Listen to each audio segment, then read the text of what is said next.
और ऐसे में बड़े सवाल। मिल्कीपुर में टल गया चुनाव, बढ़ गया सियासी तनाव। हरियाणा जीत से बीजेपी की बढ़ी आस, समाजवादी पार्टी का पीडीए फॉर्मूला होगा पास। राहुल अखिलेश की मुलाकात, सीट बंटवारे पर बन गई बात। यूपी में परीक्षा की घड़ी, उपचुनाव में कौन मारेगा बाजी, इन्हीं सवालों के साथ मेहमानों से चर्चा। एसएन सिंह जी, प्रवक्ता बीजेपी, भुवन भास्कर जोशी जी, प्रवक्ता समाजवादी पार्टी, अजय वर्मा जी, नेता कांग्रेस। आप तीनों मेहमानों का स्वागत है। भुवन भास्कर जोशी जी, पीडीए की ही रणनीति पर चुनाव लड़ा जाएगा, हालांकि 6 प्रत्याशी तो आप लोगों ने घोषित कर दिए हैं।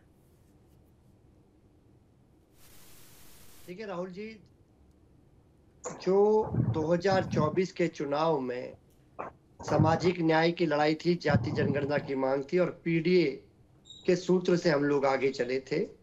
निश्चित तौर पे 10 की 10 सीट में हम लोग पीडीए के साथ आगे बढ़ने का काम करेंगे और हमें पूरा विश्वास है, जिस भारतीय जनता पार्टी का विजय रथ उत्तर प्रदेश की 30 करोड़ लोगों ने करा है, वो क्रम जारी रहेगा और हमें पूर्ण विश्वास है कि पीडीए की जीत होगी, सामाजिक न्याय की जीत होगी और जाति जनगणना की जीत होगी। ठीक है, उस रथ पर साथ मिला है राहुल गांधी का, अजय वर्मा जी कांग्रेस का। अजय वर्मा जी, आवाज आ रही है आपको क्या? जी, साथ मिल गया, यानी कि सीट बंटवारे पर बात हो गई है।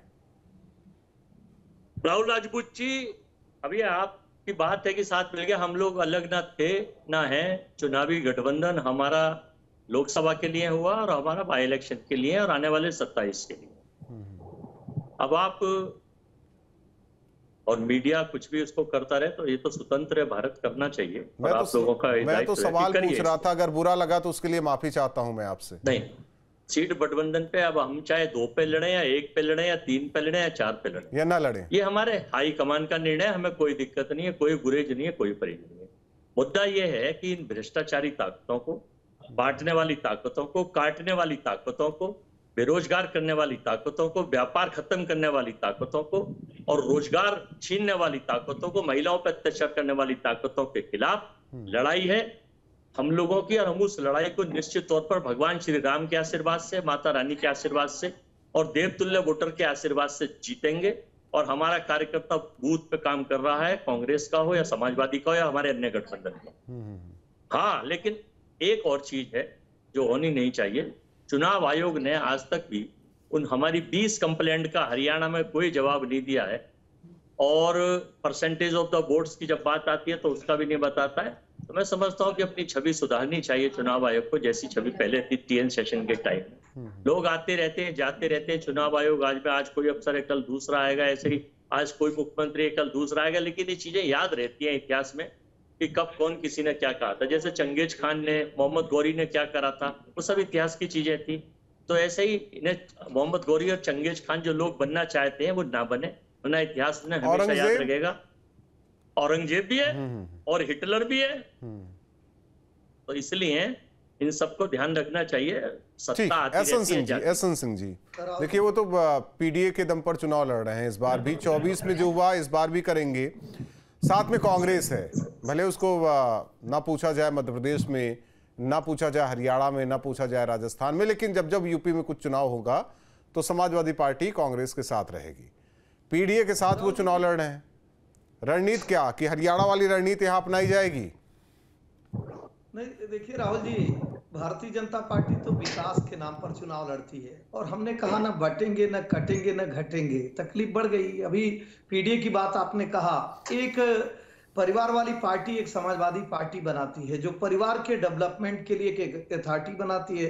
4-4 बार सत्ता में रहते हैं, कौन से पीडीए का काम किए, परिवार के डेवलपमेंट का कार्य किए, किस पीड़ित का काम किए, किस दलित का काम किए? दलित की बेटी बहन मायावती जी के साथ गेस्ट हाउस जैसा कांड,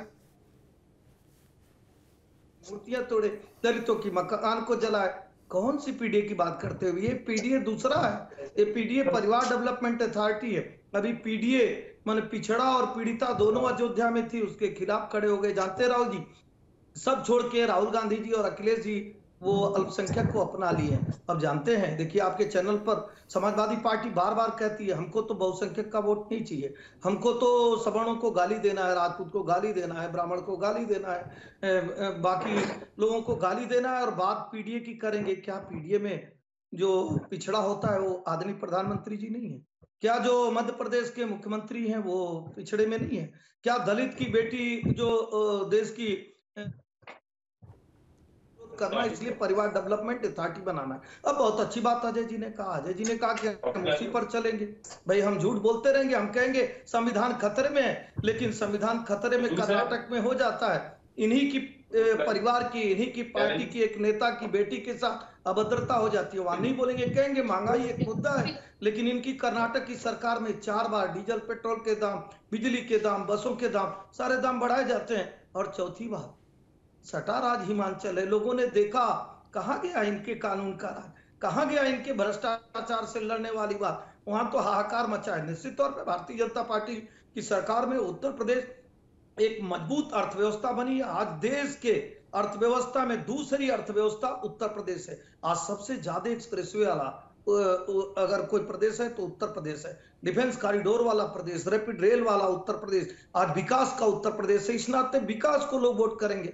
चौथी बात मैं कहूंगा, उपचुनाव है, केंद्र में भी भारतीय जनता पार्टी की सरकार, उत्तर प्रदेश में भी भारतीय जनता पार्टी की सरकार, और भारतीय जनता पार्टी को 2014 से बड़ी जीत, 50 जीत उत्तर प्रदेश में हो चुकी है। लोगों ने देखा, ये लोग कहते कुछ और है, करते कुछ और है। भारतीय जनता पार्टी जो कहती है वो करती है। आप देखे होंगे 2 घटनाएं, क्योंकि हाल फिलहाल 4 दिन। लेकिन एसएन सिंह जी, ठीक है, आप सारी बातें सही, आपकी बातें मैं सही मान लेता हूं, लेकिन कुछ सीटें ऐसी हैं जहां आप लोग, ठीक है, उम्मीदवार तो उतारेंगे, लेकिन हमें नहीं लगता कि बेहतर हो पाएगा आप लोगों के लिए। वो 2 सीट, 3 सीट, 4 सीट जो भी है। अच्छी बात है राहुल जी, इतना शानदार बात आपने कहा, मैं तो साधुवाद देता हूं। निंदक नियरे राखिए आंगन कुटीर चवाए। कम से कम आपने बताया कि हमारी कमजोरी कहीं पे है। आप लोगों के बताने के नाते ही हरियाणा में हम जो है माइक्रो मैनेजमेंट किए और वहां अच्छी जीत हासिल किए। हमने बताया कि नहीं, किसानों के सबसे अच्छे हितैषी हम हैं, हम एमएसपी भी बढ़ाते हैं, हम एमएसपी पे खरीदारी भी करते हैं, हम किसानों को सम्मान निधि देने का कार्य करते। इस नाते कांग्रेस के जो नेता किसानों के नेता बन रहे थे उनको 1100 वोट मिलता है। निश्चित तौर पे हम साधुवाद देते हैं कि हमारी कमियों को आपने बताया, और जिन सीटों पे हम कमजोर होंगे वो जनता के बीच में जाएंगे, उसके भरोसे को जीतेंगे, अपने विकास को बताएंगे, और हम ये बताएंगे कि पारदर्शी सरकार है, ईमानदार सरकार है, जवाबदेह सरकार है, ये जनता की सरकार है। बाकी सरकारें न पी की हैं न डी की हैं, केवल एक ही हैं। और आप देखे होंगे बहराइच में एक व्यक्ति किसी को गला काट दे, किसी को मूत्र पिला दे, किसी को गोली मार दे, लेकिन वो अल्पसंख्यक समाज का हो, इसलिए कांग्रेस के लिए। नहीं तो आपको तो टाइम दिया था, शुरुआत आप ही से की, आपने थोड़ा ही बोल के शांत हो गए। आप तो मैं क्या कर सकता हूं? नहीं 15-20 मिनट से हम रामायण, सवाल तो आप ही के है ना, तो आपको सवाल तो आपके भी है, सवाल तो कांग्रेस के भी है। रामायण का नाम ले लिए, अयोध्या का नाम ले लिए, और राम का नाम ले लिए। जो लोग राम बोले, देखिए नाराज हो गए आप, गोली चलाते हैं, एसएन सिंह जी नाराज हो गए, कराते हैं, देश का बंटवारा कराते हैं। एसएन सिंह जी नाराज हो गए। उनका कहना है कि 24 का जो परिणाम है उस हिसाब से उन्हें समय दिया जाए, ज्यादा सीटें आई हैं तो ज्यादा वक्त दिया जाए उन्हें। नहीं देखिए, इनको समय दे के भी क्या करेंगे? उत्तर प्रदेश में सरकार जोशी जी, अब सुन लेते हैं जोशी जी को, सुन लेते हैं, प्रोफेसर है जोशी जी, सुन लेते हैं। नहीं अच्छी बात है, प्रोफेसर साहब सुनाइए। उत्तर प्रदेश हम लोग सुने, आप भी राम कथा कहिए ना, राम का नाम लीजिए ना। अजय जी तो राम का नाम लिए। बड़े सर, मैं कल से शो नहीं करूंगा सर, ऐसे बदतमीज से मैं शो नहीं करूंगा कल से आपके यहाँ। कौन सी बदतमीजी उन्होंने की? अच्छे आदमी है, कैसे अच्छे आदमी है, आप दूसरे को बदतमीज बना रहे हैं। मैं बोलने आप अपनी मेरा नंबर नहीं करिए, मैं तो हाथ जोड़ रहा हूँ, मैं कह रहा हूँ प्रोफेसर साहब, मैं विनम्रता से कह रहा हूँ प्रोफेसर साहब, अगर आपने राहुल जी, मैं तो कह रहा हूँ जोशी साहब आप बोलिए, आप बोल नहीं रहे हैं। 5 कारगिल नहीं बोलने दे रहे हैं। मैं आपको बताना चाहता हूं आपके चैनल के माध्यम से, ये चंडीगढ़ का जंतर चुराने वाले लोग भारतीय जनता पार्टी को उत्तर प्रदेश की जनता ने नकारने का काम करा 2024 में। ये बृजभूषण सिंह को मानने वाले लोग, इनको नकारने का काम करा उत्तर प्रदेश ने। ये लोग नफरत की राजनीति, 80-20 की राजनीति करने वाले लोगों को नकारने का काम करा। ये लोग भारतीय जनता पार्टी के लोग वो लोग हैं जो मंगलसूत्र मुसलमान छीन लेंगे। ये मटन मछली की बात करने वाले लोग चुनाव में, ये लोगों को उत्तर प्रदेश की जनता ने 2024 में सबक सिखाने जाया। 10 उपचुनाव में जनता इनको सबक सिखाने जा रही है। ये नफरत फैलाने वाले लोग हैं, इस देश के सौहार्द को खत्म करने वाले लोग हैं। उत्तर प्रदेश की जनता ने सौहार्द को चुना है। 2024 में मोहर लगाई है कि सौहार्द जीतेगा, नफरत हारेगी और पीडीए की जीत होगी, सामाजिक न्याय की जीत होगी। और भी कुछ बोलना जोशी जी, फिर बाद में ना कहिए कि टाइम नहीं मिला। आप उनको लंबा बुलवा रहे थे, वो तरीका ठीक नहीं है। नहीं तो आप ही आ जाइए, मेरी सीट पे बैठ जाइए, आप ही कर लीजिए, मैं बन जाता हूं समाजवादी पार्टी का प्रवक्ता। आप जिसे जो बोलना है बोलेगा। देखिए अजय जी भी बोलना चाह रहे हैं, मैं कैसे रोक दूं किसी को। अजय जी बोलिए, आप भी बोलिए। आदरणीय राजपूत जी, इस देश का लोकतंत्र और देश का संविधान सबको समानता का अधिकार देता है। हिंदू, मुस्लिम, नहीं देता सर, बौद्ध, पारसी नहीं देता। नहीं देता। आप कह रहे हैं हाँ आप कह रहे हैं कि नहीं देता? नहीं देता, ऑन रिकॉर्डेड बात है। फिर तो मैं तो बोल रहा हूँ ना। अलग अलग धर्मों के लिए कानून है, बताइए ना। कहीं मुस्लिम पर्सनल लॉ बोर्ड है, किसी के धार्मिक यात्रा पे छूट। ठीक है एहसन सिंह जी, एक मिनट सुन लेते हैं ना, बोलने के लिए बोला, सुन तो लेते हैं ना उनको। हाँ सुन लीजिए, अजय जी का टाइम है तो उनको बोलने दीजिए।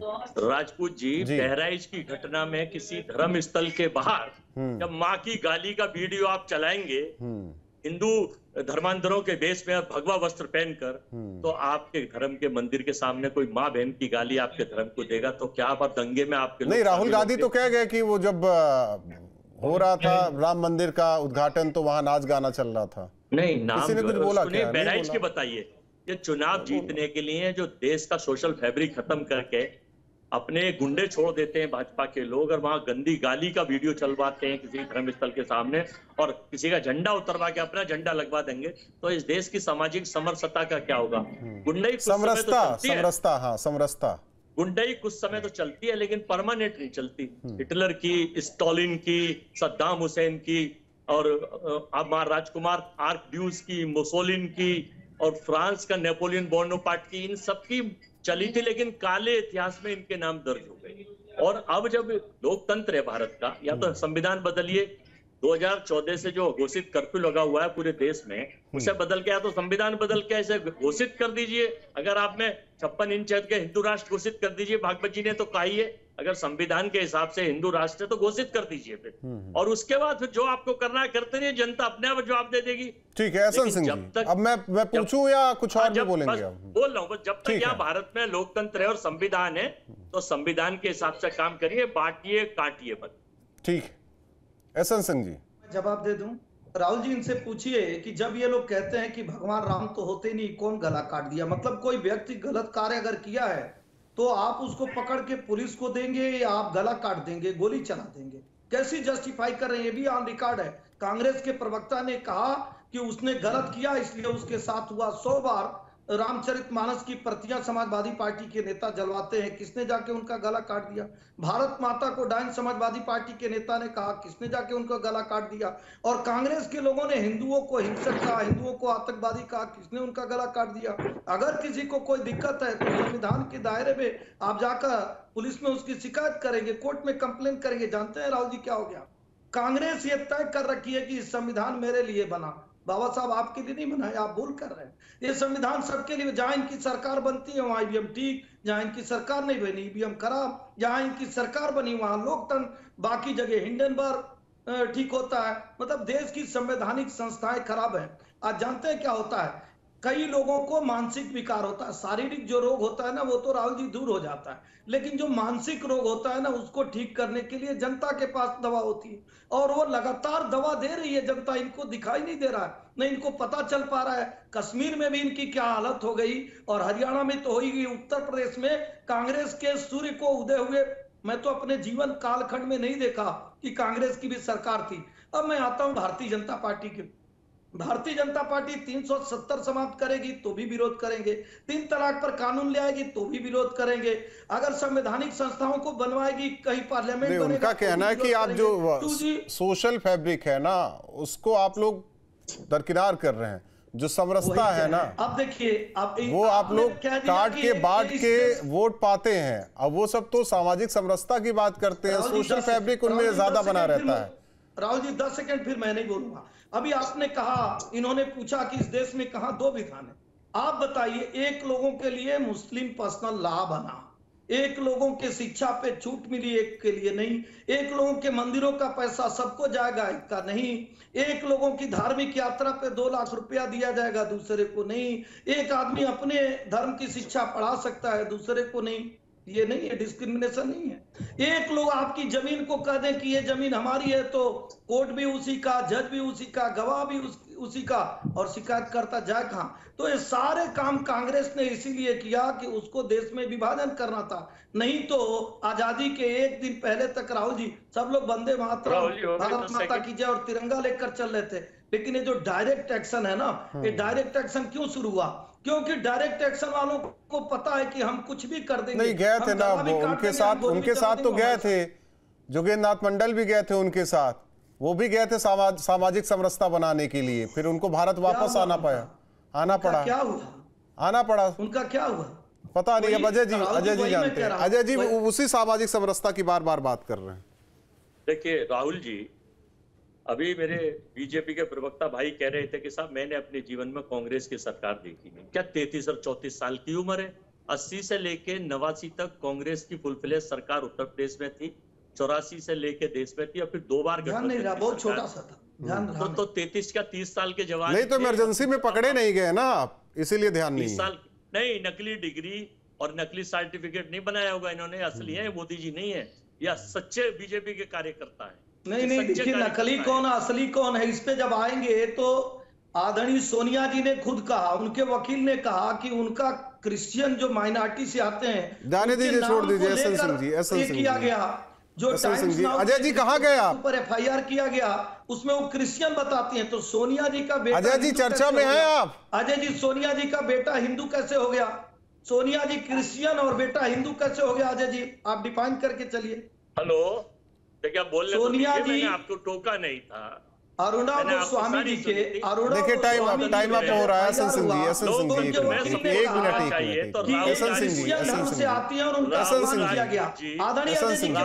सुन लीजिए। अजय वर्मा जी को सुन लीजिए। क्रिश्चियन और बेटा हिंदू नहीं, असली नकली की बात हो रही है ना। सुन लीजिए। राहुल राजपूत जी, ये स्वामी चिन्मयानंद के शिष्य, ये गॉडसे के विचारक, ये विजय भूषण की आत्मा, ये प्रज्वल रेवन्ना की विचारधारा, ये भारत माता को नकारने वाले, हिंदुओं की हत्या कराने वाले, सिखों की हत्या कराने वाले, दलितों पर अत्याचार करने वाले, हिंदुओं को हिंसक करने वाले, देश का बंटवारा कराने वाले, देश के बंटवारा कराने वाले, आप देश की बात करें। देखिए अब आप लोग जानते हैं कि बग्गी में बैठकर कौन सिगार पीता था, किसकी का जूता और कपड़ा पेरिस में प्रेस होने के लिए जाता था, सब लोग। लेकिन एक भुवन भास्कर जोशी जी, ठीक है, 24 का जो रिजल्ट रहा वो चुनाव का भी होगा, ये तो जनता तय करेगी। लेकिन एक मिनट, अजय वर्मा एक मिनट। भुवन भास्कर जोशी, राहुल गांधी जी को ऐसे ही शब्द नहीं कहेंगे। हम राहुल गांधी जी को ऐसा शब्द नहीं कहेंगे, वो हमारे विपक्ष के नेता हैं। आप राहुल गांधी जी को एसएन सिंह जी एक मिनट। भुवन भास्कर जोशी जी, क्या वो दांव फिर चल जाएगा? क्योंकि कहते हैं कि जब आप लोग ताकत में आते हैं तो एक ही बात करते हैं, उसमें भी अल्पसंख्यक में भी एम की बात करते हैं केवल आप लोग। देखिए, देश ने जो वोट दिया था समाजवादी पार्टी इंडिया अलायंस को, वो दिया था भ्रष्टाचार के खिलाफ। जिस प्रकार इन्होंने भ्रष्टाचार की योजना लेकर आए थे, इलेक्ट्रॉन बॉन्ड के बहाने उसको जवाब देने का काम करा था। चंदे का जो धंधा इन्होंने करा, चंदा लेके धंधा देने का काम करा, उसको जवाब देने का काम उत्तर प्रदेश की जनता ने करा। और लगातार जो नफरती माहौल ये फैलाते हैं, माननीय मुख्यमंत्री से लेकर माननीय प्रधानमंत्री, उसको जवाब देने का काम करा है। और हमें पूरा विश्वास है उत्तर प्रदेश का सौहार्द जीतेगा और भारतीय जनता पार्टी की नफरत हारेगी, ये हमें पूर्ण विश्वास। ठीक है, विश्वास होना भी चाहिए एसएन सिंह जी। लेकिन देखिए ना, अगर मैं पूछता हूं जम्मू कश्मीर क्यों गए चुनाव लड़ने के लिए, तो वो कह रहे कि हम राष्ट्रीय पार्टी बनना चाहते हैं। हरियाणा क्यों गए, तो कहते हैं राष्ट्रीय पार्टी बनना चाहते हैं।